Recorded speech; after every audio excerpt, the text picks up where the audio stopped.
Bien-aimés frères et sœurs, vous connaîtrez la vérité et la vérité vous affranchira. Ça, c'est pas moi qui le dis, c'est la Bible qui le dit.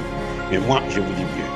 Vous connaîtrez la vérité historique, notamment celle de vos ancêtres kémites, et vous aurez une vision globale de ce que c'est que la vraie souveraineté politique. J'ajoute, vous reviendrez à la spiritualité africaine ancestrale et vous comprendrez les enjeux de l'indépendance économique. Et pour terminer, vous accepterez votre identité culturelle kémite et vous obtiendrez deux choses. La première, c'est la paix.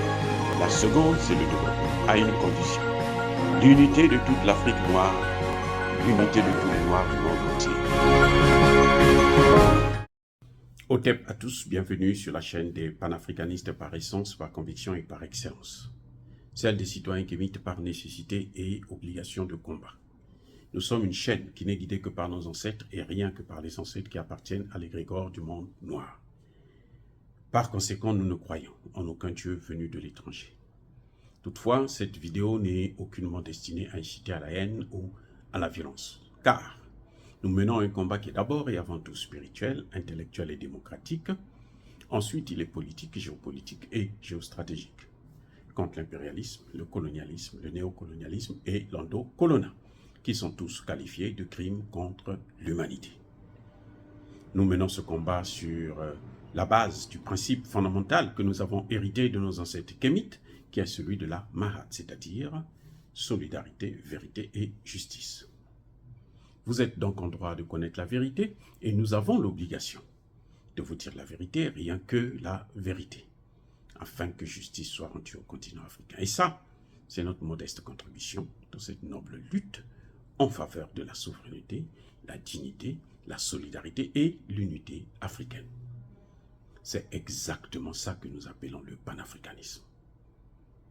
Bien-aimés frères et sœurs, Alassane Ouattara a exclu le président Laurent Gbagbo, M. Guillaume Soro et le ministre Blé Goudé de la liste électorale. Et ils ne peuvent pas être aussi, bien entendu, à l'évidence, candidats à une élection, aux prochaines élections en septembre prochain. Ça a soulevé un remue-ménage, ça a soulevé un tollé. Je suis tout à fait d'accord à que ce soit une dérive démocratique qu'il faut visiblement rapidement corriger si Alassane Ouattara peut entendre raison. Parce que si Alassane Ouattara veut la paix, ce n'est pas en excluant les leaders politiques qu'il va faire la paix. On fait la paix avec ses ennemis, on fait la paix avec ceux avec lesquels on s'est battu, on fait la paix avec ceux-là qui, bien entendu, ont un certain nombre de responsabilités ou qui ont eu des responsabilités dans le pays. Maintenant, cela dit, il faut faire une différence, une très grande différence, entre les trois personnages, entre le président Gbagbo, entre Blé Goudé et entre Guillaume Soro.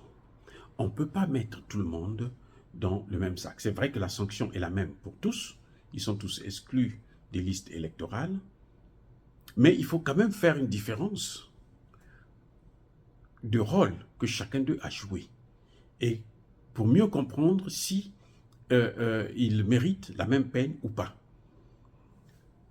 Blé Goudé est passé sur une chaîne de télévision et il dit qu'il n'était pas surpris parce qu'il reconnaît qu'ils ont été condamnés et que la condamnation amenée directement avait pour conséquence l'exclusion de la liste électorale. Ça, c'est Blé Goudé. En quelque sorte, Blé Goudé reconnaît que c'était normal qu'on puisse les condamner. Blé Goudé reconnaît qu'il a commis des torts et que, bon, il faut maintenant qu'il paye le prix. Même s'il demande à ce que ce soit une décision, qu'il sait que c'est une décision politique et qu'il faudrait une autre décision politique, notamment des négociations entre le président Gbagbo, Bédié et Ouattara pour régler la situation. Mais il reconnaît quand même qu'il a été jugé pour des faits réels. Et Blé Goudé, depuis qu'il est arrivé, il s'est rapproché hein, du président Ouattara, qu'il appelle d'ailleurs son oncle, et du parti du président Ouattara. Donc, Blé Goudé, au sorti de la Cour pénale internationale, il se dit que il ne peut plus continuer à suivre Laurent Gbagbo. C'est son choix, hein, c'est son droit le plus absolu, il a fait son choix, mais c'est un choix qui a des répercussions sur la population et pour son avenir politique. Il ne faudrait pas qu'il vienne se plaindre auprès des gens, auprès de la population. Il faudrait qu'il assume ce choix-là réellement. Et on a l'impression qu'il est en train de se cacher, hein, derrière la réconciliation des Ivoiriens, que d'ailleurs il ne propose aucune solution réelle, hein, sinon aller parler avec des gens, écouter ceci, et puis demander des pardons tous azimuts, comme si il reconnaissait qu'il avait commis des crimes alors qu'il a été blanchi à la Cour pénale internationale. C'est le paradoxe. Mais bon, ça c'est un fait. Donc Blé Goudé, c'est un proche, en quelque sorte, où c'est devenu un proche d'Alassane Ouattara, et que c'est tout à fait normal que, on puisse le sanctionner, et que c'est tout à fait normal qu'il devrait, en principe, lui-même, aller rencontrer Alassane Ouattara. Et puis, bon, puisque Blé Goudé a dit qu'il est venu sur la base des négociations, que tous ceux qui sont rencontrés en Côte d'Ivoire, ils ont négocié pour rentrer en Côte d'Ivoire. Mais moi, je ne reconnais pas que le président Gbagbo a négocié. Bon, je n'en sais rien. Ce que nous avons vu, c'est que le président est allé lui-même demander le passeport. On a refusé de lui donner ça, il est reparti. Et puis, des gens ont fait la pression. Maintenant, après, on a fini par lui donner le passeport. Mais dire qu'il a eu des compromis particuliers, que bon, moi, je veux faire ceci ou cela, pour que vous me donnez le passeport, ce n'est pas la même chose. C'est pas vrai. Moi, je ne pense pas à ça. Donc, quand je regarde très bien, je dis non, mais attention, il y a quelque chose qui ne va pas. Quelque chose qui ne va pas avec le comportement de Blé Goudé. C'est différent, complètement différent du cas de Guillaume Soro. Si Blé Goudé est lié par les accords qu'il a eus, et que quand il est revenu, peut-être qu'on lui avait demandé de dissoudre son parti, ou bien de critiquer Laurent Gbagbo, il a fait à demi-mot, mais il n'a pas fait vraiment ce qu'on attendait de lui. C'est normal qu'on le sanctionne, puisqu'il a reçu un service, il a négocié pour rentrer, il est rentré, donc ça c'était, il aurait pu négocier ça aussi, et il n'a pas négocié ça, donc tant pis pour lui. Quant à Guillaume Soro, je préfère encore verser une larme pour Blé Goudé, parce que Blé Goudé a été blanchi par la Cour pénale internationale, il n'a commis aucun crime. Et ça, pour lui, oui. Ce qui tue Blé Goudé, ce sont les compromis qu'il a eus avant de rentrer. Il aurait pu négocier, puisque lui, il a dit qu'il est rentré par compromis, donc il aurait pu négocier ça aussi. Mais, pour Guillaume Soro, je n'aurais aucune larme à faire couler. Parce que c'est Guillaume Soro qui a amené Ouattara. Lui-même, il l'a dit. Nous avons pris des armes pour amener Alassane Ouattara au pouvoir. Il était le Premier ministre, le président de l'Assemblée, il a occupé de hautes fonctions parce qu'il a pris des armes. Avec qui? Avec Ouattara. Et Ouattara le sanctionne. Donc, c'est un conflit interne. C'est une crise interne. Ça ne regarde pas les Ivoiriens. Eh oui. Parce que jusqu'à aujourd'hui, ni Alassane Ouattara, ni Guillaume Soro n'a été inquiété à la justice, par la justice pénale internationale, pour les crimes qui ont été commis en Côte d'Ivoire. Puisque Blé Goudé et Laurent Gbagbo ont été blanchis, donc il faut regarder de l'autre côté, de Ouattara et Guillaume Soro. Donc pour moi, Guillaume Soro, il n'a que ce qu'il mérite. Vous avez fait, il a aidé Alassane Ouattara à prendre le pouvoir par la force, en marchant sur le sang des Ivoiriens. Maintenant, c'est Alassane Ouattara en train de le punir. Où est le problème des Ivoiriens? C'est entre eux.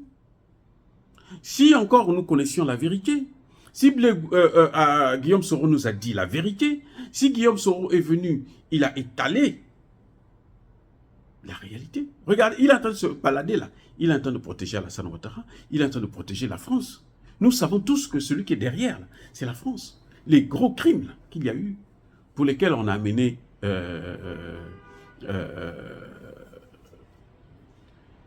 Laurent Gbagbo en prison, la France aussi est impliquée.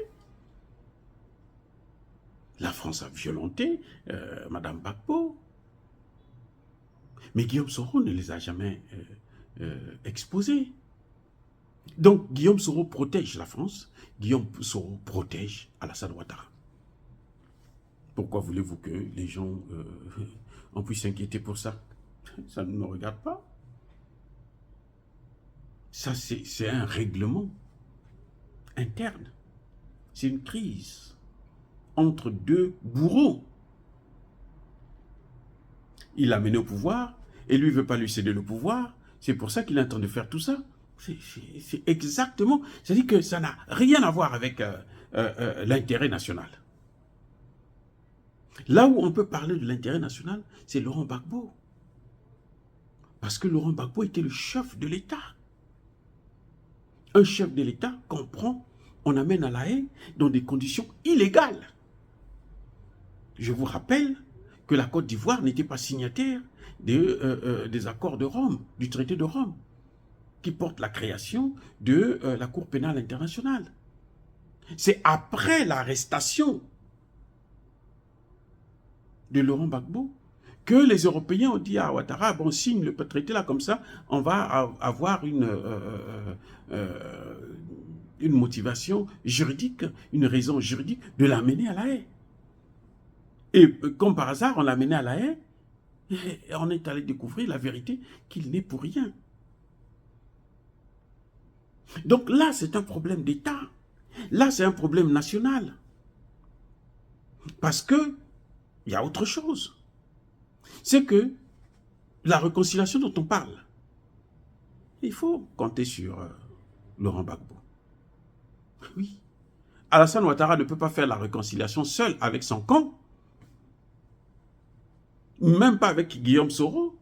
S'il fait la réconciliation avec Guillaume Soro, ça n'apportera rien aux Ivoiriens. Parce que pendant la crise, ils étaient ensemble avec Guillaume Soro. Donc, lui, la réconciliation, c'est avec Laurent Gbagbo. Et ce n'est pas des embrassades en public, des salutations, on rigole et tout, que c'est la réconciliation. Non, la réconciliation ne passe pas par là. La réconciliation, je le répète encore, elle est conditionnée par la recherche de la vérité. Vérité, réconciliation. La justice transitionnelle que j'ai inventée, moi, c'est ça. C'est une commission de vérité et réconciliation. Donc, on connaît la vérité et c'est ça qui nous amènera vers la réconciliation. Et le pardon, à l'évidence. Donc voilà, je tenais quand même à vous montrer cette petite nuance. Ne pas comparer les conséquences au niveau de Guillaume Soro, au niveau de Blé Goudé et au niveau de Laurent Gbagbo. Guillaume Soro, c'est son affaire avec son maître. Puisque Guillaume Soro lui-même a reconnu que c'est lui qui a pris des armes pour amener Ouattara au pouvoir. Blé Goudé, il a négocié pour rentrer. Il a fait des concessions et dans les négociations, là, il aurait dû penser à ça parce qu'il le savait déjà. Par contre, Laurent Gbagbo, il était le chef de l'État. Il avait un peuple à défendre qu'il n'a pas défendu, qu'il n'a pas pu défendre parce qu'il y avait la France, il y avait Ouattara et Guillaume Soro.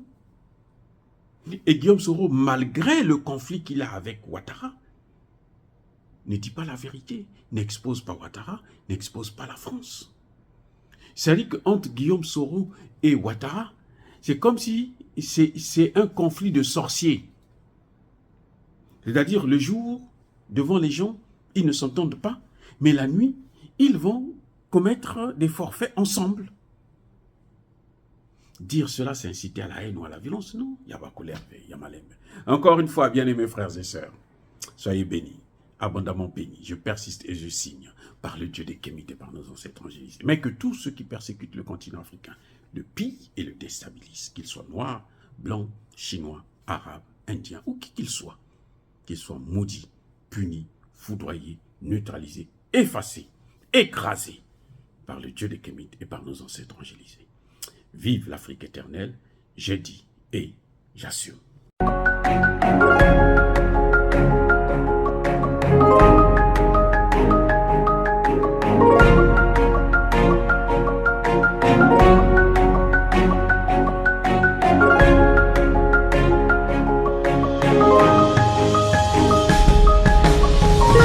Eux, ils marchent par la foi et non par la vue. Mais moi, je vous conseille vivement de marcher par la connaissance scientifique et historique, notamment celle de nos ancêtres kémites, par les 5 sens et par l'intelligence. Abou Abia.